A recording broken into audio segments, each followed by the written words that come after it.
नमस्कार, रात के 8 बज गए हैं। आप देख रहे हैं डीडी न्यूज पर खबरों का prime time show news night. मैं हूं आपके साथ आरेंद्र। खबरों के लिहाज से अगर बात की जाए तो 9 अगस्त को कोलकाता में ट्रेनी डॉक्टर के साथ में रेप और हत्या का जो मामला था, उसकी गुस्सा अभी शांत नहीं हुआ है। देश के तमाम शहरों में लगातार विरोध प्रदर्शन जारी है। कोलकाता ही नहीं, दिल्ली हो या तमाम शहर, लगातार विरोध प्रदर्शन हो रहे हैं और उस महिला डॉक्टर ट्रेनी के साथ जो कुछ भी जघन्य अपराध हुआ है उसके लिए इंसाफ की मांग लगातार की जा रही है। इस बीच में अगर बात की जाए तो कोलकाता में लगातार घटनाक्रम तेज गति से बदल रहा है। जहां जांच चल रही है तो वहीं राजनीति भी एक नए मोर्चे पर दिखाई पड़ रही है। क्या है पूरी खबर, दिखाएंगे विस्तार से। साथ ही इस खबर पर चर्चा भी करेंगे। आपको बताएंगे कि आखिर किस तरीके से 188 लोगों को भारतीय नागरिकता दी गई है सीए कानून के तहत। क्या है पूरी खबर, होगी विस्तार से इस पर भी बात। साथ ही साथ बताएंगे आपको विदेश मंत्री इस वक्त कहां है, दौरे पर। होगी देश दुनिया की हर जरूरी और महत्वपूर्ण खबर। शुरुआत हेडलाइंस के साथ। एमपॉक्स को विश्व स्वास्थ्य संगठन द्वारा सार्वजनिक स्वास्थ्य आपातकाल घोषित किए जाने के बाद सतर्क भारत। प्रधानमंत्री नरेंद्र मोदी की स्थिति पर लगातार नजर। प्रधानमंत्री के प्रधान सचिव डॉक्टर पीके मिश्रा ने एमपॉक्स की तैयारियों की समीक्षा के लिए की उच्च स्तरीय बैठक की अध्यक्षता।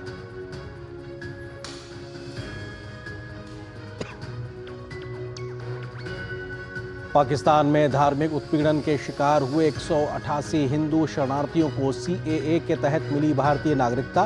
केंद्रीय गृह मंत्री अमित शाह ने अहमदाबाद में सौंपा नागरिकता प्रमाण पत्र।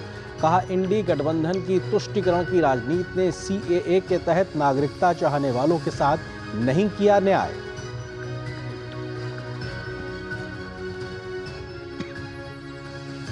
कोलकाता डॉक्टर केस का सुप्रीम कोर्ट ने लिया स्वतः संज्ञान। सीजीआई की बेंच 20 अगस्त को करेगी सुनवाई। सीबीआई जांच हुई तेज। अस्पताल के आपातकालीन वार्ड में की 3D लेजर मैपिंग। पूर्व प्रिंसिपल संदीप घोष से तीसरे दिन भी पूछताछ जारी।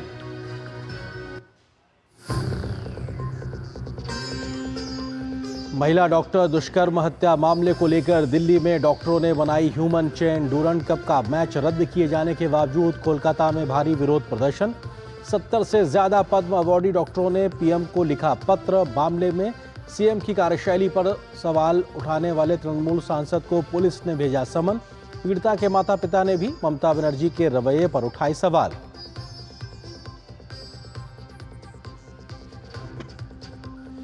मुख्यमंत्री योगी आदित्यनाथ ने कोलकाता, अयोध्या और कन्नौज में बेटियों के साथ हुई हैवानियत का समर्थन करने वाले सपा नेताओं का किया जोरदार हमला।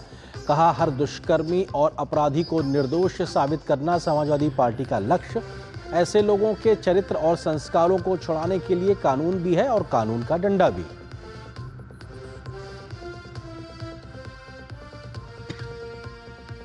विधानसभा चुनाव तारीखों की घोषणा के बाद जम्मू कश्मीर में सियासी हलचल हुई तेज। जम्मू में भाजपा की बैठक के बाद प्रदेश अध्यक्ष ने कहा, भाजपा नहीं करेगी चुनाव पूर्व कोई गठबंधन। पूर्व मंत्री जुल्फिकार अली ने थामा बीजेपी का दामन। कांग्रेस में घर वापसी से गुलाम नबी आजाद का इनकार।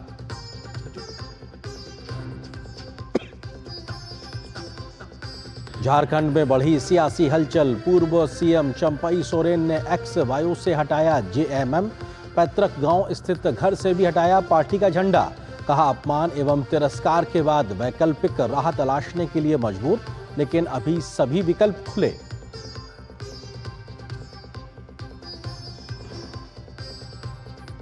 कुवैत दौरे पर पहुंचे विदेश मंत्री डॉक्टर एस जयशंकर ने कुवैत के क्राउन प्रिंस और प्रधानमंत्री से की मुलाकात। द्विपक्षीय संबंधों को और बेहतर बनाने के तरीकों पर की चर्चा। कहा, दोनों देशों के बीच सद्भावना एवं मित्रता का सदियों पुराना रिश्ता।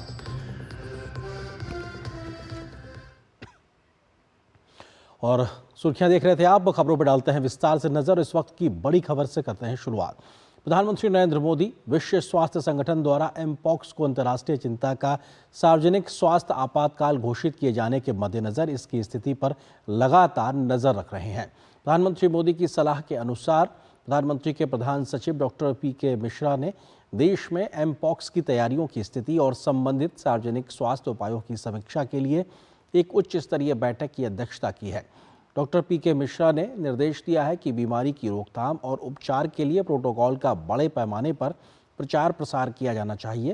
उन्होंने स्वास्थ्य सेवा प्रदाताओं के बीच बीमारी के संकेतों और लक्षणों के बारे में जागरूकता अभियान चलाने और निगरानी प्रणाली को समय पर सूचना देने की आवश्यकता पर भी जोर दिया। उच्च स्तरीय बैठक में बताया गया है कि अभी तक देश में एमपॉक्स का कोई मामला सामने नहीं आया है। वर्तमान आकलन के अनुसार निरंतर संचरण के साथ बड़े प्रकोप का जोखिम कम है। प्रधानमंत्री के प्रधान सचिव को सूचित किया गया है कि एमपॉक्स संक्रमण आमतौर पर 2 से 4 सप्ताह के बीच स्वसीमित होता है। एमपॉक्स के मरीज आमतौर पर सहायक चिकित्सा देखभाल और प्रबंधन से ठीक हो जाते हैं। एमपॉक्स का संचरण संक्रमित रोगी के साथ लंबे समय तक और निकट संपर्क में रहने से होता है।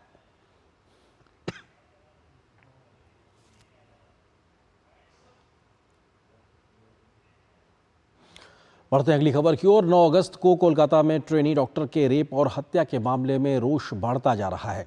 कोलकाता सहित देश के तमाम शहरों में प्रदर्शन थमने का नाम नहीं ले रहे। सीबीआई अब इस मामले में तेजी से जांच कर रही है, तो सुप्रीम कोर्ट ने भी इस मामले का स्वतः संज्ञान लिया है और सर्वोच्च अदालत आने वाली 20 अगस्त को इस मामले की सुनवाई करेगी। इस बीच इस पूरे मामले पर ममता सरकार और बंगाल पुलिस के खिलाफ अब टीएमसी से ही आवाजें उठने लगी हैं, जिसको लेकर सियासत भी गर्मा गई है। इस बीच देश के 70 से ज्यादा पद्म पुरस्कारों से सम्मानित डॉक्टर्स ने भी प्रधानमंत्री को चिट्ठी लिखकर सख्त कानून की वकालत की है। देश के तमाम शहरों की ये वो तस्वीरें हैं जो ये बता रही हैं कि कोलकाता में महिला डॉक्टर के साथ हुए जघन्य अपराध का गुस्सा अभी तक शांत नहीं हुआ है और मृत महिला डॉक्टर को इंसाफ मिलने तक ये प्रदर्शन जारी रहेगा। दिल्ली एम्स के डॉक्टर भी न्याय की इस लड़ाई में शामिल हुए और ह्यूमन चेन बनाया। बंगाल पुलिस की जांच पर सवाल उठने के बाद मामला अब सीबीआई के हाथों में है। सीबीआई की टीम ने रविवार को भी जांच जारी रखी। सीबीआई की टीम फिर से आरजीकर अस्पताल पहुंची, जहां पर महिला डॉक्टर के साथ दरिंदगी की गई थी। सीबीआई टीम ने आरजीकर मेडिकल कॉलेज और अस्पताल के आपातकालीन वार्ड में 3D लेजर मैपिंग की। सीबीआई ने आरजीकर मेडिकल कॉलेज के पूर्व प्रिंसिपल डॉक्टर संदीप घोष से पूछताछ भी की और घटना को लेकर तमाम कड़ियों को जोड़ा जा रहा है। हत्याकांड के मुख्य आरोपी संजय रॉय की मनोवैज्ञानिक जांच भी की गई है। बंगाल भाजपा के कई नेता पुलिस की सुसाइड थ्योरी पर सवाल उठा रहे हैं, तो भाजपा नेता शुभेंदु अधिकारी ने पीड़िता का बिस्तरा बदलने का दावा भी किया। इस बीच ममता बनर्जी जहां राजनीतिक विरोधियों के निशाने पर हैं, तो वहीं वो अपनी ही पार्टी के लोगों के निशाने पर भी आ गई हैं। टीएमसी सांसद शुभेंदु शेखर रॉय ने ममता सरकार और बंगाल पुलिस की कार्यप्रणाली पर सवाल खड़े किए, तो बंगाल पुलिस ने उन्हें गलत सूचना फैलाने के आरोप में समन भेज दिया। बंगाल पुलिस ने भाजपा सांसद लोकेश चटर्जी को भी इन्हीं आरोपों में समन किया है। पूरा देश जस्टिस मांग रहा है, पूरा पश्चिम बंगाल रास्ते के ऊपर खड़ा हो गया जस्टिस मांगने के लिए। तो वो लोग का वो काम नहीं है जो सीबीआई को मदद करे, सीबीआई को सपोर्ट करे। Spineless police. Honourable MP Shubhendu Shekhar Roy ji जो ट्वीट किया, पुलिस कमिश्नर को कस्टोडियल इंटरोगेशन चाहिए, ये जो डिमांड है इसको हम ऑपोज कर रहे हैं। जिस तरह से कोलकाता में महिला डॉक्टर के साथ हुई दरिंदगी के बाद ममता सरकार की कार्यशैली रही है, उसे लेकर भाजपा समेत विपक्षी दल लगातार ममता बनर्जी को घेर रहे हैं और ममता सरकार पर सबूतों को नष्ट करने का आरोप भी लगा रहे हैं। बंगाल में लॉ एंड ऑर्डर खराब है, अगर नहीं संभल रही है तो इस्तीफा दे देनी चाहिए। अगली बार इनकी सरकार नहीं हटी तो बंगाल के अंदर दूसरा बांग्लादेश होगा। हमने देखा है कि अस्पताल में ऐसे लोग इतनी बड़ी मात्रा में अस्पताल में घुस कैसे गए, क्या उनको कोई सुविधा प्रदान की गई जिससे वो घुसे और सबूतों के साथ छेड़छाड़ करें?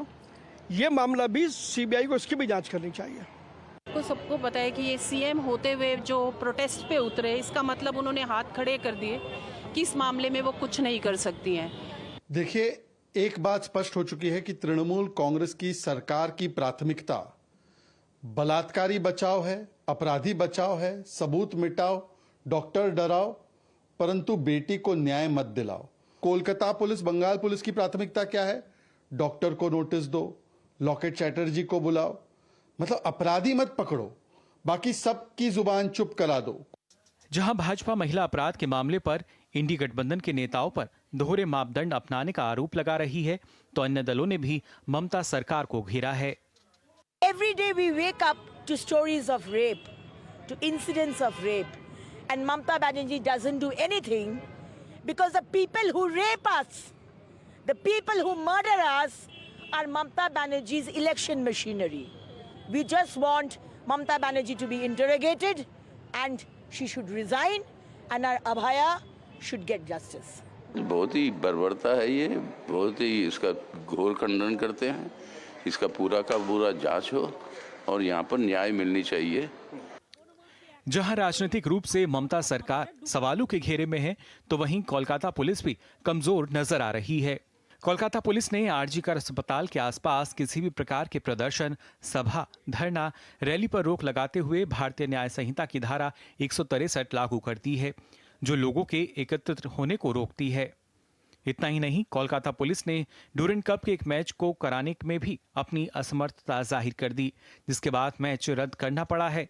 इतनी बड़ी घटना के बाद अभी भी ममता बनर्जी सरकार किसी भी प्रकार की जिम्मेदारी लेने से बचते हुए पुलिस के माध्यम से विरोध को दबाने का काम कर रही है। Bureau report, DD news. तो वहीं कोलकाता में आज जिस प्रदर्शन की आशंका के चलते ड्यूरेंट कप का मैच ममता सरकार ने और उनकी पुलिस ने रद्द कर दिया था, उसके बावजूद कोलकाता के साल्ट लेक स्टेडियम के पास फुटबॉल प्रेमियों का भारी विरोध प्रदर्शन आज देखने को मिला सड़कों पर। पश्चिम बंगाल पुलिस इस प्रदर्शन को दबाती नजर आई तो प्रदर्शनकारी युवाओं के खिलाफ सख्ती दिखाती भी नजर आई। पुलिस ने महिला डॉक्टर्स के लिए न्याय मांग रहे प्रदर्शनकारी युवाओं पर लाठीचार्ज किया और उन्हें हिरासत में भी ले लिया। ममता बनर्जी की पुलिस विरोध कर रहे युवाओं की आवाज को दबाने का लगातार प्रयास कर रही है, जिसकी तस्वीर आज एक बार फिर से सड़कों पर दिखाई पड़ी।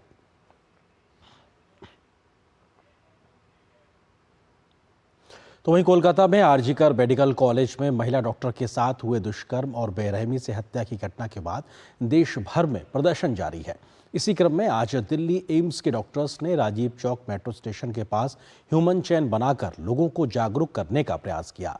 इतनी बड़ी तादाद में डॉक्टरों और मेडिकल की पढ़ाई कर रहे छात्रों ने भी इसमें हिस्सा लिया।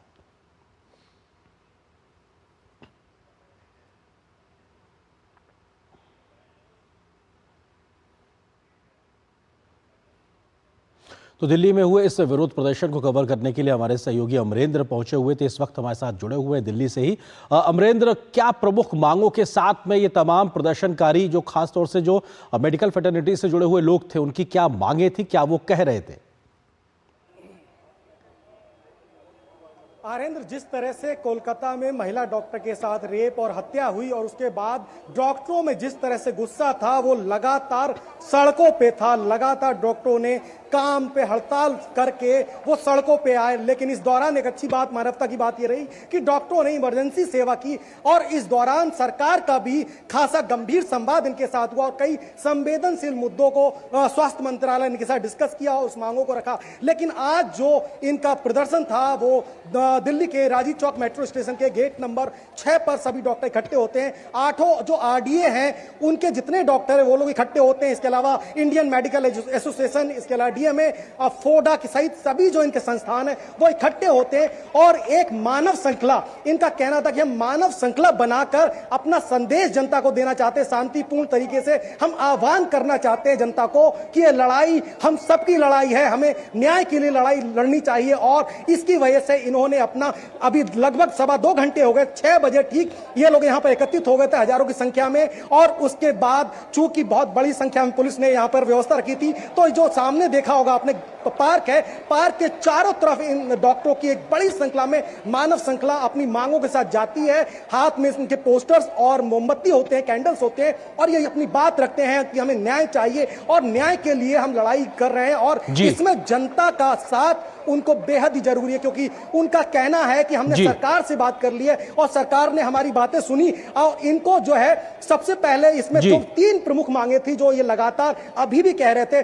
पहले इस मामले में जो है पीड़ित परिवार है उन्हें न्याय दिया जाए और इस मामले को फास्ट ट्रैक कोर्ट में लिया जाए। तो ऐसे में देख लीजिए कि जिस तरह से मामला सीबीआई इसको टैकल कर रही है और लगातार सुप्रीम कोर्ट ने भी सो मोटो लिया है, तो ये मामले की जांच आगे बढ़ी है। दूसरी इनकी मांग थी कि महिलाओं को, खासकर जो हेल्थ केयर वर्कर्स हैं, उनको सेफ्टी सारे मुहैया कराए जाए काम को दौरान। और तीसरा अहम मांग था इनका सीपीए को लेकर कि सेंट्रल प्रोटेक्शन एक्ट बनाया जाए जिससे इनकी सुरक्षा मुहैया की जा सके। और इस बिल्कुल अमरेंद्र, आप जो बात कह रहे हैं ये बेहद महत्वपूर्ण है, क्योंकि ये गुस्सा जो है वो शांत होता नजर नहीं आ रहा। लगातार प्रदर्शन सिर्फ दिल्ली ही नहीं बल्कि देश के तमाम शहरों में जारी। फिलहाल शुक्रिया, वक्त इतनी अनुमति दे रहा है हमारे साथ जुड़ने के लिए, बहुत शुक्रिया आपका।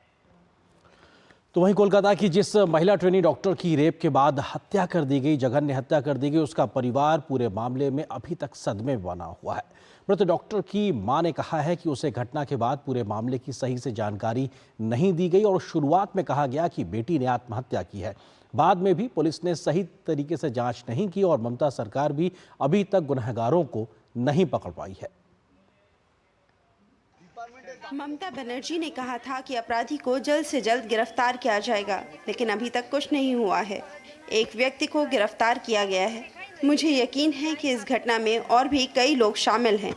मुझे लगता है कि इस घटना के लिए पूरा विभाग जिम्मेदार है। पुलिस ने बिल्कुल भी अच्छा काम नहीं किया। मुझे लगता है कि मुख्यमंत्री विरोध को रोकने की कोशिश कर रही हैं। तो आपने पीड़िता की मां को सुना, तो वहीं पीड़िता के पिता ने भी ममता सरकार और बंगाल की पुलिस पर गंभीर आरोप लगाए हैं और कहा है कि पुलिस पूरे मामले को जल्दी से समेटने में लगी हुई थी, जबकि बंगाल सरकार ने न्याय का भरोसा दिया था, लेकिन हमें अभी तक इंसाफ नहीं मिला है।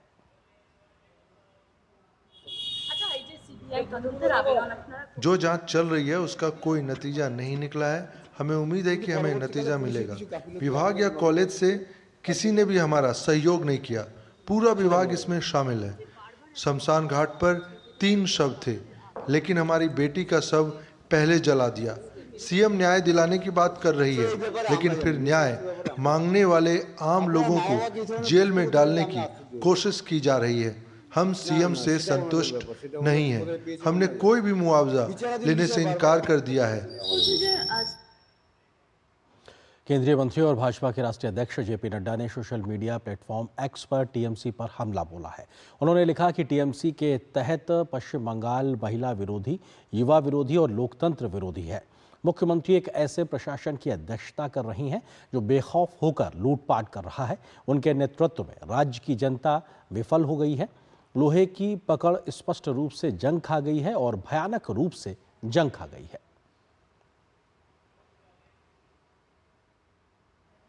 वहीं कोलकाता डॉक्टर के केस का सुप्रीम कोर्ट ने स्वतः संज्ञान ले लिए जाने का केंद्रीय मंत्री सुकांता मजूमदार ने स्वागत किया है। सुकांता मजूमदार ने कहा है कि न्यायालय पर पूरा भरोसा है कि वह इस मामले में न्याय सुनिश्चित करेगा और अपराधी को सजा जरूर मिलेगी। इसके साथ ही उन्होंने कहा कि बीजेपी लगातार आंदोलन जारी रखेगी। उन्होंने कहा कि महिला मोर्चा के नेतृत्व में कोलकाता में सोमवार को 15 स्थानों पर धरना दिया जाएगा। आगे बीजेपी लगातार आंदोलन करेगी। कल बीजेपी महिला मोर्चा के नेतृत्व में कलकत्ता में 15 जगह पर, प्रमुख जो कलकत्ता के 15 जगह है वहाँ पे राखी बंधन का कार्यक्रम करेगी महिलाओं के सुरक्षा के लिए। 20 तारीख से हमारे एमएलए धरना शुरू करेंगे। 20 के बाद 21 तारीख को हमारे एमपी वो लोग धरना करेंगे। 22 तारीख को भी धरना चलेगा और उसके साथ साथ हम स्वास्थ्य भवन का घेराव करेंगे। 23 तारीख को हमारी महिला मोर्चा फिर से धरना करेगा। ये चलेगा और उसके साथ हम जगह जगह पे प्रोटेस्ट करेंगे और आगे का कार्यक्रम, आगे की जो प्रतिवाद है, जो हमारी विरोध है इस सरकार के खिलाफ, स्पेशली ममता बनर्जी के रेजिग्नेशन की डिमांड में, वो चलता रहे। तो इसी बड़ी खबर पे हम करेंगे चर्चा। इसी से जुड़ा हुआ हमारा विशेष भी है कि कोलकाता मामला संवेदनाओं पे सियासत भारी कहीं ना कहीं साफ तौर से नजर आ रही है। कोलकाता का ये गंभीर मामला है, इस पर संवेदनाओं पर भारी सियासत नजर आ रही है क्योंकि राजनीति ज्यादा होती दिखाई पड़ रही है। इस विषय पे बात करने के लिए खास मेहमानों का पैनल हमारे साथ मौजूद है। डॉक्टर अर्षद रूपा जो कि प्रवक्ता हैं बीजेपी की, वो हमारे साथ जुड़ चुके हैं। इसके अलावा रुद्रांक सान्याल है, नेता टीएमसी के हैं। संतोष कुमार सिंह जी हैं, वरिष्ठ पत्रकार। आप तीनों का बहुत बहुत स्वागत है। सान्याल जी, क्योंकि आप टीएमसी से नुमाइंदगी कर रहे हैं, सवाल आपसे ही बनता है कि आखिर परिवार अभी भी भरोसा क्यों नहीं पैदा करवा पा रहे हैं आप लोग कि उनको न्याय मिल जाएगा? वो आज भी कह रहे हैं कि ना उन्हें पुलिस पे भरोसा है, ना ही ममता दीदी की सरकार पे भरोसा है। वो अभी केसेस हैंडल कर रहे हैं वो है सीबीआई मतलब जो हमारे देश का जो केंद्रीय का सरकार है उन लोगों का एजेंसी है। और एक तरफ आप देखिए कि ये बीजेपी सरकार जो है इन लोगों के नेता के खिलाफ बहुत सारे ऐसे केसेस सामने आए हैं जिनके ऊपर कोई एक्शन नहीं ले पाया बीजेपी का सरकार, ब्रिजभूषण, उनके खिलाफ भारतीय सान्याल जी हम अगर बंगाल की इस घटना पे रहें तो बेहतर होगा। हम लोग यूपी और बाकी अन्य जगहों की घटनाओं पे कर चुके हैं और महिला अपराध में तुलना बहुत अच्छी शोभा नहीं देता है। मैं आपसे विनम्रतापूर्वक निवेदन करता हूं कि हम इस कोलकाता की घटना पे ही रहें तो ज्यादा बेहतर होगा, प्लीज। वही बोल रहे जी, कोलकाता की जो घटना है वो अभी सीबीआई हैंडल कर रहा है। तो जो केंद्रीय सरकार का ये संस्था है ये बंगाल का नहीं है। बंगाल में ममता बनर्जी ने पहले दिन ही स्पष्ट रूप से बोल दिया था कि उनका फांसी का आवेदन है, उनको फांसी मिलना चाहिए जिसने भी ये काम किया है। बंगाल में कभी भी कोई टीएमसी का पार्टी लीडर ममता बनर्जी, अभिषेक बनर्जी कभी भी नहीं बोला कि हम उनके पक्ष में है। हम सीधा सीधा कह रहे हैं कि एनकाउंटर होना चाहिए, उनको फांसी देना चाहिए। तो ममता बनर्जी ने ये भी बोला है जितना करना पड़ेगा, जितना भी मतलब जो सबूत चाहिए, जो सब मतलब पुलिस को जहां ले लाके जितना भी काम हो सकता है उतना ही करेंगे, जितना हो सके। लेकिन सान्याल जी फिर वजह क्या है कि सरकार आपकी, पुलिस आपकी, उसके बाद न्याय मिलने में देरी और कोर्ट के द्वारा सीबीआई को जांच दी जाती है। कोर्ट ये भी सवाल गंभीर खड़ा करता है बंगाल पुलिस को लेकर, सरकार को लेकर के साथ ऐसे तो आप सबूत मिटा देंगे और जो हिंसा हुई आधी रात में वो तो कोई गंभीर सवाल खड़े करता है आपकी पूरे प्रशासन पे। देखिए जो मतलब रात का जो मतलब गंभीर जो मतलब आंदोलन के नाम पे जो मतलब पीछे से कुछ लोग आ गए थे ना, तो वो आंदोलन नहीं कर रहे, तो पीछे से यहाँ पे नेता है, चोर नेता शुभेंदु अधिकारी को मतलब उनको मतलब फोरकास्ट करना चाहते। इससे लड़की का कोई मतलब जिसके साथ बुरा हुआ उसको कोई कुछ नहीं मिल रहा है, उसको इंसाफ नहीं मिल रहा है। जो इंसाफ करना चाहते हैं ममता बनर्जी, उनको उनके खिलाफ मतलब यहाँ पे मतलब एंटी गवर्नमेंट एक्सरसाइज चला रहा है यहाँ पे। ठीक है डॉक्टर शत्रुपा जी, आप बीजेपी से हमारे साथ में हैं। वो सान्याल साहब ये कह रहे हैं कि आप लोग एंटी ममता बनर्जी एक इवेंट चलाना चाहते हैं जबकि वो लगातार पीड़िता और उसके परिवार को न्याय दिलाने के लिए काम कर रहे हैं। आरंग सर नमस्कार। ये तो चैनल है, कोई प्राइवेट चैनल नहीं है, दूरदर्शन है। पूरा देश ये देख रहा है कि बंगाल में क्या हो रहा है और मैं नेशनल स्पोक्सपर्सन होने के नाते, नेशनल पार्टी का नेशनल स्पोक्सपर्सन होने के नाते मैं कुछ थोड़ा सा फैक्ट्स बताना चाहती हूँ। आज ही आप बोल रहे थे आपका हेडलाइंस में कि हमारा एक आपको पता होगा कि बंगाल का प्रिय खेला है फुटबॉल, उसका एक डर्बी होना था। सरकार, पश्चिम बंगाल का सरकार इतना डरे हुए है जनता का रोष से। बीजेपी तो अभी थोड़ा सा अभी साइड में रखती हूँ। कोलकाता का जो हाल है, पश्चिम बंगाल का जो हाल है, पुलिस इतना डरते हैं कि जो हमारा लोकप्रिय डर्बी, फुटबॉल का जो डर्बी होता है उसको रोक दिया और उसका फॉल आउट ये हुआ कि पूरा हमारा एक बड़ा सा बाईपास जो है, पूरा सोचिए 65,000 स्टेडियम का कैपेसिटी का आदमी, औरत, वो टीम 3 तो हमारा लीडिंग टीम मोहन बागान, ईस्ट बंगाल, मोहम्मडन स्पोर्टिंग, और उन लोगों का फॉलोअर, सपोर्टर सब रास्ते में है। सब एक ही मांग कर रहा है, हमको जस्टिस चाहिए और ममता बनर्जी का रेजिग्नेशन चाहिए। बीजेपी के बारे में मैं इतना बोल सकती हूँ कि बीजेपी पहले दिन से ये मांग कर रही है कि पुलिस लगातार जो सबूत है वो आप सोचिए, वो सबूत को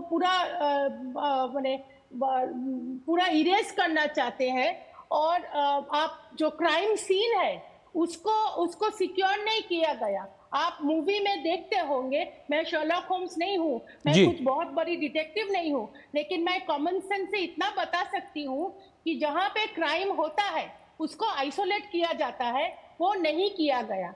उस दौरान जहाँ पे ये लड़की को दिखा गया है रात को 2:30 बजे, वहाँ पे वो डिनर खा के वो सोने गई थी सेमिनार रूम में और उसका डेड बॉडी शायद 7 या 8 बजे या 9 बजे जो भी हो, 6-7 घंटे में वहां पे जो लोग ड्यूटी में थे, इंक्लूडिंग संदीप घोष जो आरजी कौर का जो हेड है, उसको भी ये लोग डिटेन नहीं किया। मैं अरेस्ट का भी नहीं मांग कर रही हूँ, इन लोगों को क्वेश्चनिंग भी नहीं किया है। जी, यही गंभीर सवाल है शतरूपा जी जो आप कह रही हैं। जी जी, एक सेंटेंस मुझे दीजिए आरंकर, कि ये जो मैं बोल रही हूँ ये हाई कोर्ट ने कॉग्निजेंस लिया है।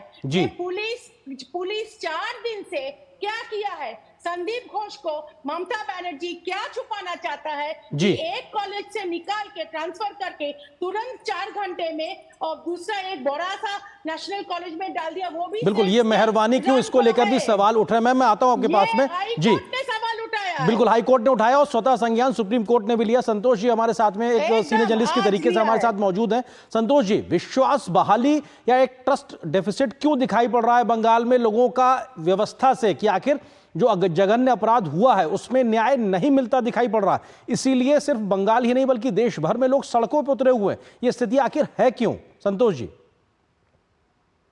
यहाँ पर ट्रस्ट इशू बहुत बड़ी बात है, क्योंकि यहाँ पर जो पुलिस प्रशासन है उसका इतनी तरह राजनीतिकरण हो चुका है कि एक तरह से वो कहा जाए कि मतलब टीएमसी के कैडर के रूप में हो गए हैं पुलिस वाले।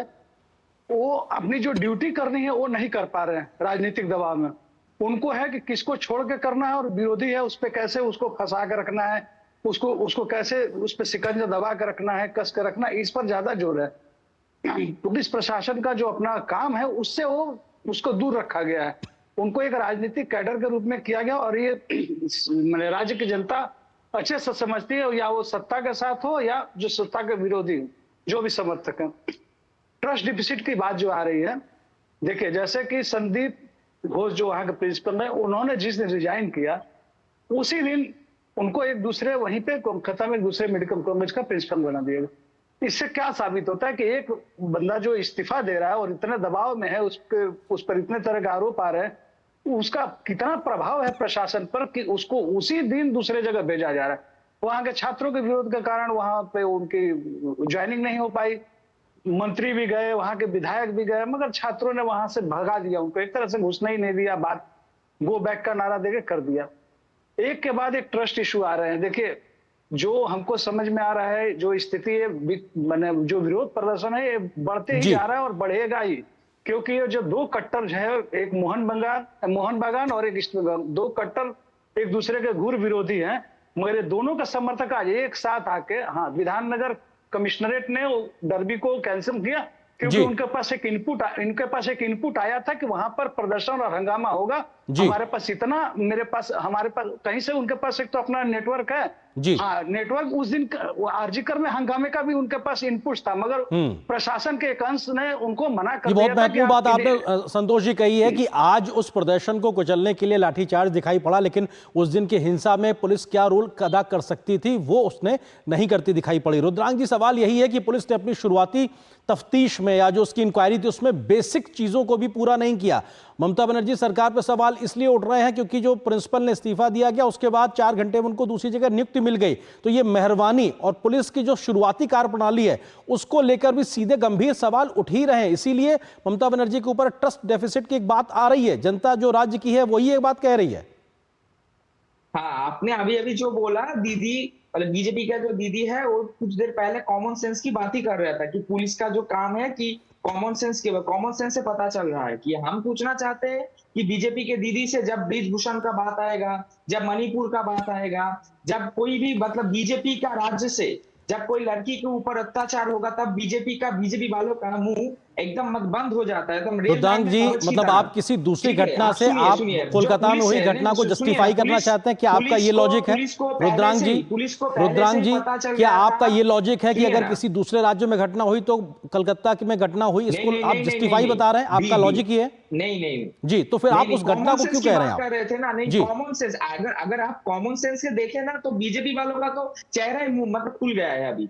तो मतलब मैं बोलना चाहता हूँ, बंगाल की पुलिस को पहले से ही खबर लग गया था कि जब मैच होगा तो स्टेडियम में कुछ ना कुछ उल्टा सीधा होने वाला। सर, उस दिन की हिंसा की खबर क्यों नहीं मिली जब आधी रात में रिक्लेम द नाइट की जब प्रोटेस्ट चल रहा था? स्टॉप कर दिया गया था जी। अब देखिए ना, क्योंकि जो घटने वाला था वो बाहर हो गया, तो बाहर में जो दीदी बोले ना, इतना लोग नहीं था, मतलब जो लोग था उसके अंदर कुछ ऐसा लोग था घुसा हुआ जो मतलब उस रात की तरह बताना चाहते हैं कि जो एकदम शांतिपूर्वक आंदोलन को कि कैसे उसके अंदर आग डाले, उसके अंदर घी डाले, उसके अंदर उल्टा सीधा बात बोले, इतना लोग बाहर से लाके उसमें घुसा देते। जो शांतिपूर्वक आंदोलन है उसको कैसे गर्म किया जाए, उसके गर्म तेल में कैसे मतलब डुबो के मतलब लूची बना। चतुरूपा जी, वो ये कह रहे हैं कि साहब आप लोग राजनीतिक रोटियां सेक रहे हैं, आपका जवाब बीजेपी से? जी, रुद्रांग जो कह रहा है, मेरा शायद कॉमन सेंस कम पड़ रहा है, वो ठीक है, लेकिन कमिश्नर ऑफ पुलिस जो है वेस्ट बंगाल का, वो उसका तो कॉमन सेंस होना चाहिए।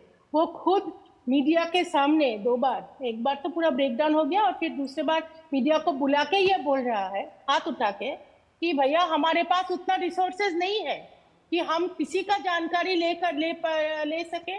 और ये 7,000 का क्राउड जो आरजीकर में उस शाम को जो टूट पड़ा और 40 मिनट पुलिस नर्सेस का वार्ड में, नर्सेस का बाथरूम में छुपा था। उनको अभी वो जो कमिश्नर है वो बोल रहा है कि मेरे पास उतना रिसोर्सेज नहीं है। और मीडिया बुला के अगले दिन मीडिया बुला के, ये बीजेपी का सदस्य नहीं है, कमिश्नर ऑफ पुलिस है वेस्ट बंगाल का। तो आप सोचिए, मेरा तो कॉमन सेंस है ही नहीं, सोचिए रुद्रांक का ज्यादा होगा, लेकिन अगर कमिश्नर ऑफ पुलिस का कॉमन सेंस इतना है कि पुलिस मंत्री उनको रिसोर्सेज नहीं दे सकता है, तो पुलिस मंत्री should resign. We are constantly demanding, जो हेल्थ मिनिस्टर जो 13 साल से हेल्थ मिनिस्टर रहा है, बेसिक सीसीटीवी कैमरा नहीं लगा पाया। 3 महीना पहले ये महिला डॉक्टर ने एक कंप्लेन लिखवाई थी कि उनका जहाँ पे वो लोग दोपहर में रेस्ट ले रहे थे, एक ग्रुप आए एकदम मद्यपान करके, ड्रंकर्ड हुडलम सेट कम, और उनका भी कॉग्निजेंस कोई नहीं लिया। ये संदीप घोष को तो छुपाने में मुख्यमंत्री इतना व्यस्त है। बिल्कुल शत्रुपा जी, कुछ बहुत से ऐसे सवाल है जिनका भी जवाब खोजा जाना बाकी है, लेकिन इस सियासत से आगे बढ़ के आधी आबादी महिलाओं के अत्याचार को लेकर एक स्पष्ट नीति दिखाई पड़नी चाहिए, जहां पर न्याय हो और न्याय मिलता दिखाई पड़े। बहुत शुक्रिया आप तीनों को हमारे साथ जुड़ने के लिए, समय देने के लिए। फिलहाल वक्त इतनी अनुमति दे रहा है। बहुत शुक्रिया तीनों मेहमानों को जुड़ने के लिए। यहाँ पर एक छोटे से ब्रेक के लिए रुकते हैं, बहुत जल्द हाजिर होते हैं। स्वाद से सबको दीवाना कर दे पता का चाय, गजब का स्वाद। मैं क्या जी, सब जानते हैं, जहां दिखे मारियो, अपना समझ के खा लियो। It's another 6. रिचार्ज, जल्दी रिचार्ज करा। ये क्या किया? मैच तो गया। पेमेंट कैसे करेंगे? टोकनाइज कार्ड से। टोकन? हाँ, ऑनलाइन पेमेंट के लिए आरबीआई लाए हैं टोकनाइजेशन। एक बार कार्ड डिटेल्स, ओटीपी, सीवीवी डालकर टोकन जनरेट कीजिए। कार्ड भी सुरक्षित और बार बार डिटेल्स भरने की नो झंझट। वही सुविधा, अधिक सुरक्षा। ऑलराउंडर हो कि मैं। आरबीआई कहता है कि जानकार बनिए, सतर्क रहिए। बात जब पीढ़ियों के लिए बनने वाले घर की हो तो जिम्मेदारी बड़ी हो जाती है। गैलेंट समझता है ये जिम्मेदारी। अब डबल एम रिब्स के साथ गैलेंट एडवांस टीएमटी रीबार, निर्माण का रियल हीरो। और ब्रेक के बाद अब बात करते हैं झारखंड की, जहां अभी चुनावी तारीखों का ऐलान हुआ भी नहीं है, लेकिन राज्य की राजनीति नए नए करवट लेती दिखाई पड़ रही है। दिन भर चर्चा में रहे झारखंड के पूर्व मुख्यमंत्री चंपई सोरेन झारखंड मुक्ति मोर्चा से नाराज चल रहे हैं, जिसके चलते उन्होंने अपने घर और सोशल मीडिया हैंडल से पार्टी का झंडा हटा लिया है। दिल्ली पहुंचने पर उनके भाजपा में शामिल होने की खबरें जोर पकड़ती रहीं, तो उनके अगले कदम से पहले ही झामुमो में कई नेताओं ने उनके खिलाफ प्रतिक्रियाएं देना भी शुरू कर दिया। क्या है पूरा मामला, देखिए इस रिपोर्ट में। झारखंड में विधानसभा चुनाव से पहले राजनीतिक सरगर्मी तेज हो गई है।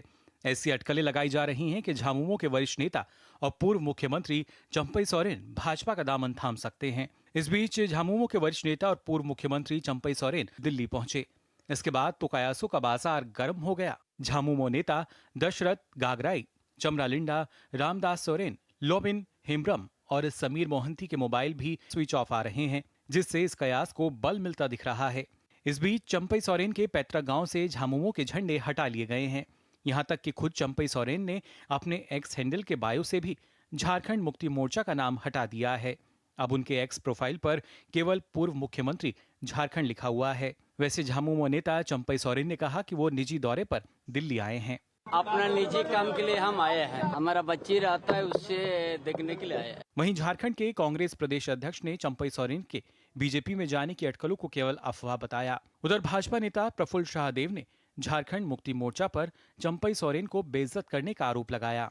वे निजी काम से आए हैं और अपनी लड़की से मिलने के लिए आए। जो नया मंत्रिमंडल बना हेमंत सोरेन जी के नेतृत्व में, उन्होंने शपथ ग्रहण किया और शपथ ग्रहण करने के बाद बखूबी पूरे राज्य में अपना काम कर रहे हैं, इसलिए नाराजगी का कोई सवाल ही नहीं उत्पन्न होता है। ये सब खाली अफवाहें। वो बहुत कद्दावर नेता है, बहुत पुराने नेता हैं, शिबू सोरेन जी के समकक्ष हैं और उनके पुत्र हेमंत सोरेन ने उनको बेइज्जत करने में कोई कसर नहीं छोड़ी। उनका बहुत अपमान हुआ। जब हेमंत सोरेन जेल गए तो सिर्फ 5 महीने के लिए इनको मुख्यमंत्री बनाया गया और मुख्यमंत्री के रूप में भी अकेले कार्य करने नहीं दिया गया। और जब बेल पर हेमंत सोरेन बाहर निकले, दोष मुक्त नहीं हुए, सिर्फ बेल पर निकले, तो उन्होंने चंपई सोरेन जी को बहुत ही अपमानजनक तरीके से सिंहासन से हटा दिया, मुख्यमंत्री पद से हटा दिया। सिर्फ क्या एक परिवार का आधिपत्य है कि वही मुख्यमंत्री बनेगा? तो प्रदेश और केंद्रीय नेतृत्व चाहेगा, चंपई सोरेन जी चाहेंगे, तो फिर जो भी निर्णय हो वो स्वागत योग्य होगा। गौरतलब है कि हेमंत सोरेन की जेल से रिहाई के बाद चंपई सोरेन को मुख्यमंत्री के पद से हटा दिया गया था, जिसके बाद झामुमो के अंदर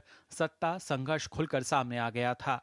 चंपई सोरेन को हेमंत सरकार में फिर से मंत्री बनाकर भरपाई करने की कोशिश की गई, लेकिन उनके बयानों से कई बार यह लगता रहा कि चंपई सोरेन पार्टी से नाराज चल रहे हैं। Bureau report, DD news.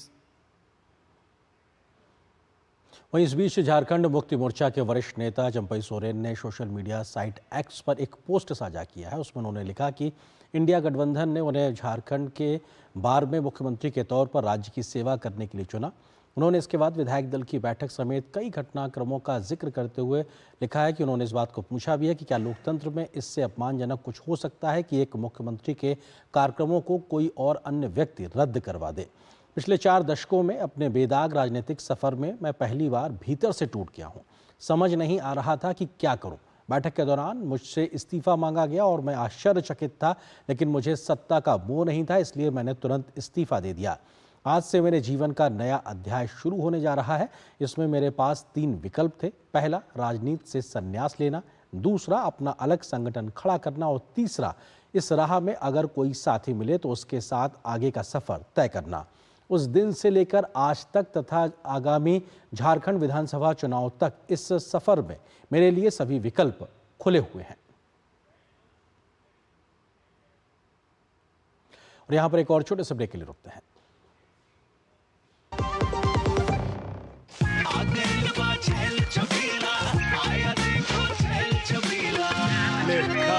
अच्छे भैया, मेरी गाय को भी अपने हाथों से चारा खिला दो। अरे खिलाई देते हैं। हमारी गाय भैया। क्या हो गया? पूरा का पूरा गांव यहाँ आ गया। अच्छा भैया, इसी हाथ से चारा खिलाते हो, तभी तो आपके गाय भैंसों की ब्याज सबसे ज्यादा है। अरे पगले, ये चमत्कार इस हाथ का नहीं, हाथ में जो कपिला पशु आहार है उसका है, जो पशुओं की सेहत अच्छी रखता है और ब्याज भी बढ़ाता है। ले जाओ।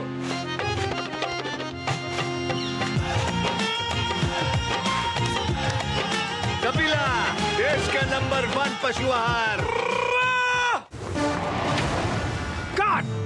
सुरक्षा की गारंटी हर चीज में जरूरी है, चाहे वो मुश्किल स्टंट हो या अच्छी फसल। इसीलिए ले आइए IIL के ट्रैक्टर ब्रांड का शिनबार, जो देता है सुंडी और ट्रिप से सुरक्षा की गारंटी। शादी का किचन महके जहाँ, गोल्डी किचन किंग मसाले हो वहाँ। गोल्डी लाए हैं फ्रेश लॉक टेक्नोलॉजी, जो रखे मसालों को हर समय फ्रेश। उत्तर प्रदेश में 69,000 शिक्षक भर्ती मामले में इलाहाबाद हाईकोर्ट की लखनऊ बेंच ने हालिया फैसले को लेकर मुख्यमंत्री योगी आदित्यनाथ ने सोशल मीडिया प्लेटफॉर्म एक्स पर लिखा है कि 69,000 शिक्षक भर्ती प्रकरण में बेसिक शिक्षा विभाग द्वारा आज माननीय न्यायालय के निर्णय के सभी तथ्यों से मुझे अवगत कराया गया। माननीय सर्वोच्च न्यायालय के ऑब्जर्वेशन एवं माननीय उच्च न्यायालय इलाहाबाद की लखनऊ बेंच के निर्णय के आलोक में कार्यवाही करने हेतु विभाग को निर्देश दिए गए हैं। उत्तर प्रदेश सरकार का स्पष्ट मत है कि संविधान द्वारा प्रदत्त आरक्षण की सुविधा का लाभ आरक्षित श्रेणी के अभ्यर्थियों को प्राप्त होना ही चाहिए एवं किसी भी अभ्यर्थी के साथ अन्याय नहीं होना चाहिए।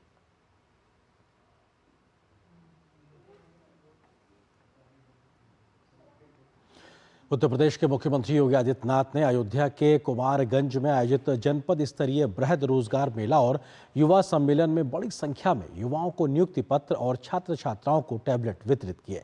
कार्यक्रम के दौरान सीएम ने लगभग 30 करोड़ रुपए की विभिन्न विकास परियोजनाओं का लोकार्पण और लगभग 48 करोड़ रुपए की विकास परियोजनाओं का शिलान्यास भी किया।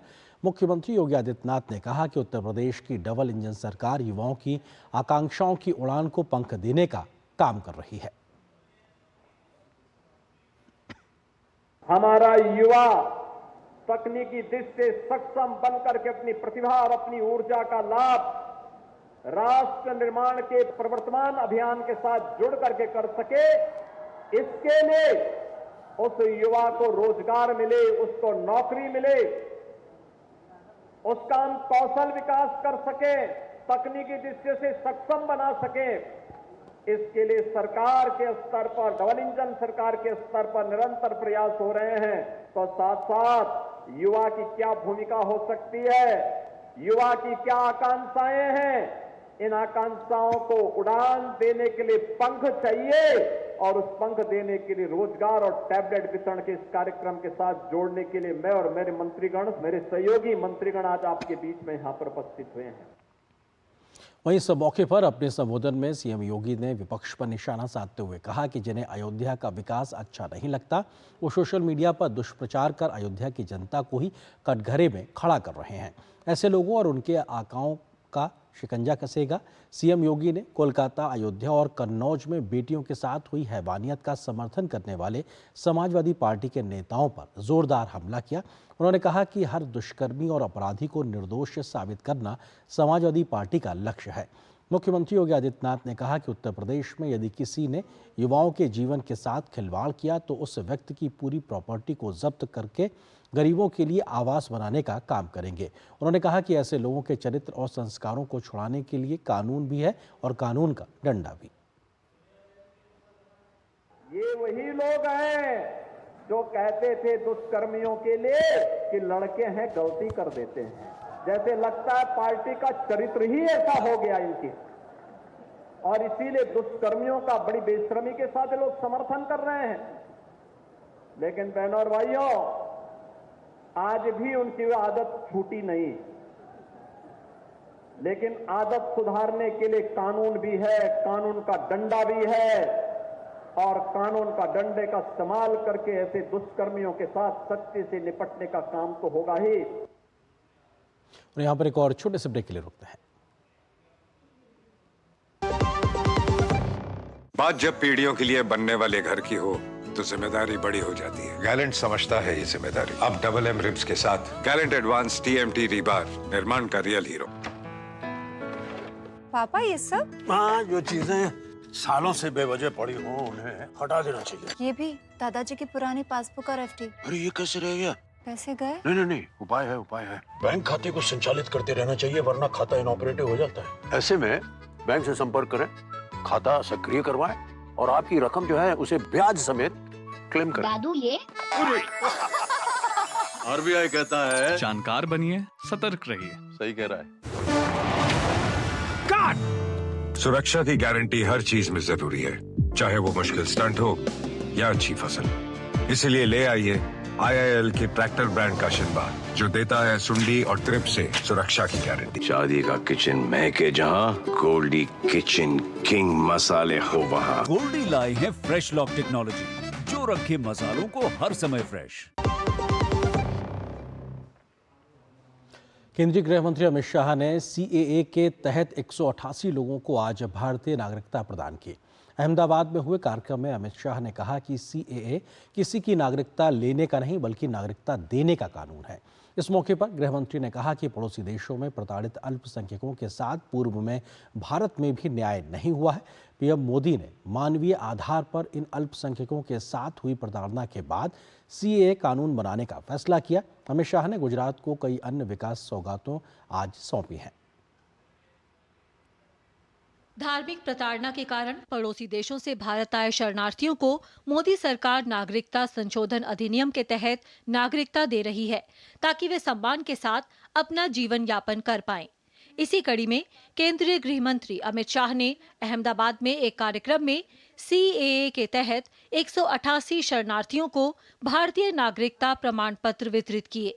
उन्होंने कहा कि शरणार्थी अब भारत माता के परिवार में शामिल हो गए हैं और CAA सिर्फ नागरिकता देने के लिए नहीं है, बल्कि यह लाखों लोगों को न्याय और अधिकार देने के लिए भी है। CAA सिर्फ देश के लाखों लोगों को, देश में बस रहे लाखों लोगों को नागरिकता देने का कार्यक्रम नहीं है। CAA देश में बस रहे लाखों शरणार्थियों को न्याय देने का और अधिकार देने का कार्य। केंद्रीय गृह मंत्री अमित शाह ने कहा कि कांग्रेस और उसके सहयोगियों की तुष्टीकरण की राजनीति के कारण ही दशकों तक पड़ोसी देशों में धार्मिक उत्पीड़न के शिकार इन शरणार्थियों को न्याय नहीं मिला। उन्होंने कहा कि सीएए को लेकर मुसलमानों को भड़काया गया। इससे बड़ा दुर्भाग्य और विडंबना क्या हो सकती है? इतने सालों तक ये तुष्टीकरण की नीति के कारण ये नहीं हो पाया था। नरेंद्र मोदी जी ने 19 में कानून लाने का फैसला दिया और मुझे संसद में वो कानून को पारित करने के लिए रखने का सौभाग्य। सीएए के जरिए भारतीय नागरिकता पाने वाले शरणार्थियों ने इस पर खुशी जताते हुए कहा कि भारत आने के बाद उन्हें नया जीवन मिला है। आज 12 साल के बाद तब जाके हमें सीए के माध्यम से हमें ये सिटीजनशिप मिली है। मैं बहुत बहुत आभारी हूँ सरकार का। पाकिस्तान से आए थे, 2008 में आए थे और अभी अच्छा लग रहा है। खुशी है इस बात की कि हमें मिल गई। 3 दिन के अंदर मुझे ये सीए के अंदर जो है सिटीजनशिप मिली है। मैं ऐसा समझ रहा हूँ कि मुझे ये सीए के अंदर सर्टिफिकेट नहीं, अलादीन का चिराग मिल गया है। अभी हम बहुत खुश हैं। आज इसके पापा को है ना नेशनलिटी मिल गई, हमें बहुत खुशी मिली है। अभी तो सीए का निकाला है जो, उसमें बहुत खुशी हुई। आज मेरे पापा को मिली है, कल हमको भी मिलेगी, ऐसी हमको आशा है मोदी जी से। मैं 2009 में यहाँ पे अपनी फैमिली के साथ आई थी, फिर हमने ये एप्लीकेशन किया, फिर थोड़ा डिले हुआ, फिर मिल गई हमें नेशनल। केंद्रीय गृह मंत्री ने कांग्रेस और इंडी गठबंधन पर सीएए को लेकर शरणार्थियों को गुमराह करने के आरोप लगाए। उन्होंने शरणार्थियों से बेझिझक होकर नागरिकता के लिए आवेदन करने की अपील करते हुए कहा कि उनके साथ कुछ गलत नहीं होगा। अहमदाबाद में केंद्रीय गृह मंत्री अमित शाह ने अहमदाबाद नगर निगम की विभिन्न परियोजनाओं का भी लोकार्पण किया। साथ ही म्युनिसिपल कॉरपोरेशन की गाड़ी को हरी झंडी दिखाकर रवाना किया। उन्होंने अहमदाबाद में ऑक्सीजन पार्क और झील का भी उद्घाटन किया। अहमदाबाद से मेघना देव के साथ ब्यूरो रिपोर्ट, डीडी न्यूज़। और अगली खबर जम्मू कश्मीर से जुड़ी हुई। राज्य में विधानसभा चुनाव की तारीखों का ऐलान होने के बाद से सियासत गरमा गई है। आज इस बात की खबर लगातार चली कि आखिर गुलाम नबी आज़ाद क्या घर वापसी करके कांग्रेस में जाने वाले। हालांकि उनकी पार्टी ने इसका खंडन कर दिया। जुल्फिकार अली जो कि पीडीपी के बड़े एक नेता थे, उसके बाद उन्होंने अपनी पार्टी बनाई थी, आज वो बीजेपी में शामिल हो गए। बीजेपी ने आज अपनी अहम बैठक की और उसके बाद इस बात का ऐलान किया कि चुनाव से पूर्व बीजेपी किसी भी राजनीतिक दल के साथ में गठबंधन नहीं करेगा। तो चाहे बीजेपी हो या एनसी हो या फिर पीडीपी हो, तमाम राजनीतिक दलों की बड़ी बड़ी बैठकों का दौर भी शुरू हो गया है और अपनी अपनी रणनीति बनाकर राज्य की जनता का विश्वास हासिल करने के लिए लगातार कोशिशें तेज हो गई। क्या हुआ आज दिन भर जम्मू कश्मीर की सियासत में, देखिए इस रिपोर्ट।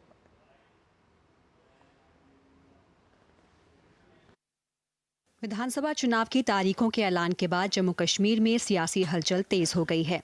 विधानसभा चुनाव को लेकर भाजपा की रविवार को जम्मू में बैठक हुई, जिसमें प्रदेश बीजेपी पदाधिकारियों के अलावा जम्मू कश्मीर भाजपा विधानसभा चुनाव प्रभारी जी किशन रेड्डी, महासचिव तरुण चुग और केंद्रीय मंत्री जितेंद्र सिंह भी शामिल हुए। बैठक के बाद जम्मू कश्मीर भाजपा अध्यक्ष रविंदर रैना ने कहा कि पार्टी जम्मू में अकेले चुनाव लड़ेगी और कश्मीर घाटी में कुछ निर्दलीय उम्मीदवारों के साथ मिलकर चुनाव लड़ने की रणनीति पर काम जारी है। हालांकि उन्होंने चुनाव पूर्व किसी भी गठबंधन से इनकार किया है। बीजेपी अधिकांश सीटों पर जम्मू कश्मीर में अपने दम पर चुनाव लड़ेगी और हाँ, कश्मीर घाटी में कुछ इंडिपेंडेंट कैंडिडेट्स 8 या 10 असेंबली सीट्स पर ऐसे हो सकते हैं जिनके साथ बीजेपी जो है तालमेल बना के वहाँ इलेक्शन लड़े। किसी राजनीतिक दल के साथ हमारा कोई गठबंधन नहीं होगा। जम्मू कश्मीर का जनता विकास चाहते हैं। पुराने जो संगठन थे, व्यवस्था थी, याद है सब लोगों को। आज जो बदलाव स्थिति में जम्मू कश्मीर जनता को विश्वास देने के लिए प्रयास करेंगे। बिल्कुल जम्मू कश्मीर में परिवारवाद, भ्रष्टाचारवाद पार्टी नहीं आना चाहिए। इसके लिए हम पूरा तैयारी से चल रहे हैं। इस बीच जम्मू कश्मीर के पूर्व मंत्री चौधरी जुल्फिकार अली भाजपा में शामिल हो गए हैं। पेशे से वकील जुल्फिकार ने 2008 और 2014 के विधानसभा चुनाव में राजौरी जिले के दरहल सीट से पीडीपी के टिकट पर जीत हासिल की थी। पूर्व मंत्री चौधरी जुल्फिकार अली के भाजपा में शामिल होने पर रविंदर रैना ने कहा कि राजौरी पुंछ क्षेत्र में उनकी अच्छी पकड़ है और उनके शामिल होने से भाजपा को मजबूती मिलेगी। जम्मू कश्मीर में जो पीस रिस्टोर हुआ, जो स्टोन पैलेटिंग ख़त्म हुआ, जो एक आम नागरिक को एक सुरक्षा मिली, टूरिज़्म को बूस्ट मिला, लोगों की डेवलपमेंट हो रही है, लोगों के काम हो रहे हैं। आज होटल वाला, शिकारे वाला, टेम्पो वाला, हर आदमी अपना कारोबार चला रहा है और अच्छे से अर्न कर रहा है। हमारी टूरिज़्म इंडस्ट्री बूस्ट हुई। तो मुझे लगता है कि ये पॉलिसीज़ जो प्राइम मिनिस्टर मोदी की हैं, गवर्नमेंट ऑफ इंडिया की हैं, होम मिनिस्टर की हैं, इन्होंने कहीं ना कहीं मुझे प्रभावित किया कि मैं इस पार्टी का दामन थामूं। इस बीच डेमोक्रेटिक प्रोग्रेसिव आज़ाद पार्टी की ओर से जारी बयान में कहा गया कि गुलाम नबी आज़ाद की कांग्रेस में वापसी की खबरें पूरी तरह से निराधार हैं और जम्मू कश्मीर कांग्रेस के नेताओं द्वारा इस तरह की अफवाहें फैलाई जा रही हैं। Bureau report, DD news. और यहाँ पर एक और छोटे से ब्रेक के लिए रुकते हैं। बात जब पीढ़ियों के लिए बनने वाले घर की हो तो जिम्मेदारी बड़ी हो जाती है। गैलेंट समझता है ये जिम्मेदारी। अब डबल एम रिब्स के साथ गैलेंट एडवांस TMT रीबार, निर्माण का रियल हीरो। सुरक्षा की गारंटी हर चीज में जरूरी है, चाहे वो मुश्किल स्टंट हो या अच्छी फसल। इसीलिए ले आइए IIL के ट्रैक्टर ब्रांड का शिनबार, जो देता है सुंडी और ट्रिप से सुरक्षा की गारंटी। विदेश मंत्री डॉक्टर एस जयशंकर एक दिवसीय दौरे पर रविवार को कुवैत पहुंचे, जहां उन्होंने कुवैत के प्रधानमंत्री शेख अहमद अब्दुल्ला अल अहमद अल जबर अल सबा से मुलाकात की। एस जयशंकर ने कुवैत के प्रधानमंत्री से मिलने पर खुशी जाहिर की। विदेश मंत्री ने प्रधानमंत्री नरेंद्र मोदी की ओर से उन्हें शुभकामनाएं भी दी। एस जयशंकर ने भारत और कुवैत संबंधों को मजबूत करने को लेकर उनके दृष्टिकोण की भी सराहना की। वहीं इससे पहले विदेश मंत्री डॉक्टर एस जयशंकर के कुवैत पहुंचने पर कुवैत के विदेश मंत्री अब्दुल्ला अली अल याहिया ने एयरपोर्ट पर उनका स्वागत किया। इसके बाद उन्होंने क्राउन प्रिंस शेख सबा अल खालिद अल सबा अल हमद अल मुबारक अल सबा से मुलाकात की। एस जयशंकर ने उनको राष्ट्रपति और प्रधानमंत्री की ओर से शुभकामनाएं दी। जयशंकर ने कहा कि भारत और कुवैत के बीच सदियों पुराना सद्भावना और मित्रता का संबंध है।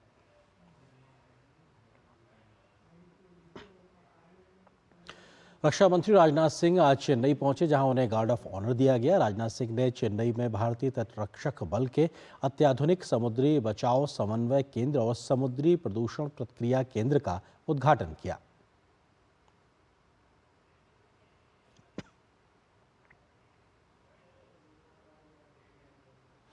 बांग्लादेश में अशांति के बाद भारत ने सीमा पर सुरक्षा बढ़ा दी है, जिससे पड़ोसी बांग्लादेश से भारत आ रही बसों और नागरिकों को बॉर्डर पर BSF के द्वारा सघन जांच के बाद ही भारत में प्रवेश दिया जा रहा है। क्या कुछ है बॉर्डर पर स्थिति, इसका जायजा लिया हमारे संवाददाता उर्मिलेश भट्ट ने। बांग्लादेश से जो बस भारत में आई है, यहाँ पर बॉर्डर क्रॉस करके यहाँ पर तमाम जो पैसेंजर हैं वो अपने अपने अलग अलग कामों को लेकर के भारत में आए हैं और लिहाजा बॉर्डर पर अगर देखा जाए तो किसी प्रकार की कोई दिक्कत नहीं है। बांग्लादेश से आने वाले तमाम जो ये नागरिक हैं ये इस बस में बैठ करके यहाँ पे आए हैं। ये जरूर है कि बॉर्डर पे सिक्योरिटी को लेकर के चाक चौबंद व्यवस्था तो की गई है, साथ में तमाम जो फॉर्मेलिटियाँ होती हैं बॉर्डर क्रॉस करने की वो यहाँ पर चेकिंग की जा रही है। तमाम जो एजेंसियां हैं भारत की एजेंसियां चेक कर करके इधर भारत की तरफ जो है प्रवेश करा रहे हैं। हमारे साथ एक जो है बांग्लादेश की नागरिक है और जो भारत घूमने के लिए आई है। तो क्या नाम है आपका? मेरा नाम है एथिना। एथिना? हाँ। एथिना क्यों आए हैं भारत? घूमने के लिए आया हूँ। कहाँ कहाँ घूमेंगे? रानी विक्टोरिया के पार्क, साइंस सिटी। बहुत मेरा एक कजन है, उसका तबीयत खराब है इसलिए उसको देखने आए हैं। तो यहाँ पर जो सिक्योरिटी को लेकर के है, सिक्योरिटी तो चेक हुई होगा आपका? किसी प्रकार कोई दिक्कत नहीं है ना? दिक्कत नहीं है, कोई दिक्कत नहीं है। तो ये तमाम वो बांग्लादेशी नागरिक हैं जो अपने अलग अलग कामों से भारत आए हैं। कोई घूमने के लिए आया है, कोई मेडिकल जो है चिकित्सा के लिए आया है, या फिर कोई अपने रिश्तेदार का जो है हालचाल जानने के लिए यहाँ पर आया है।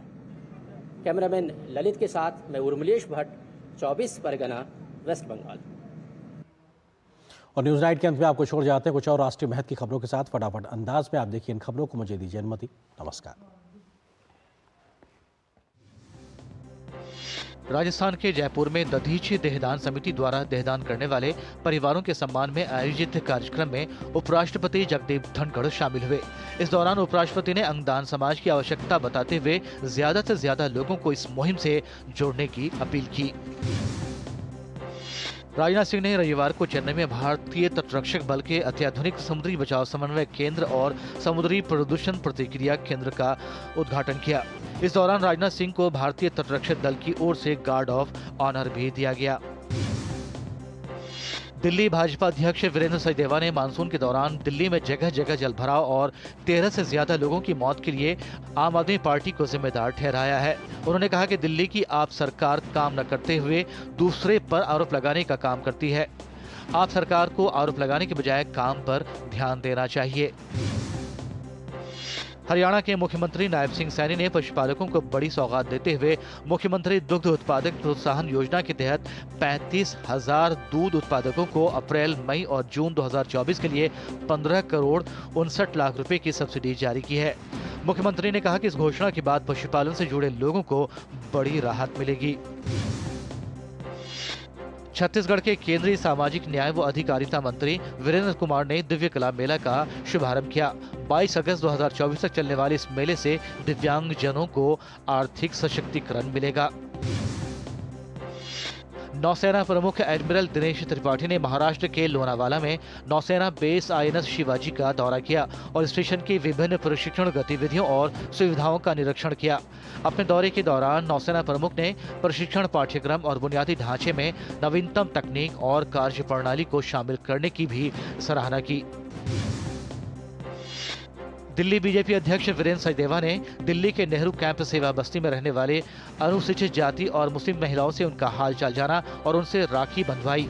वीरेंद्र सचदेवा बस्ती के बच्चों से भी मिले, उनका हालचाल जाना और उनसे भी राखी बंधवाई। राखी बांधने के बाद महिलाएं काफी उत्साहित दिखाई दी। उत्तर प्रदेश परिवहन निगम ने रक्षाबंधन पर महिलाओं को फ्री बस की यात्रा प्रदान करने की घोषणा की है। क्षेत्रीय परिवहन अधिकारी लव कुमार ने बताया कि इस फ्री बस सुविधा का लाभ सभी महिला यात्री उठा सकती हैं। नियमित बसों के अतिरिक्त करीब 200 बसें चलाई जाएंगी।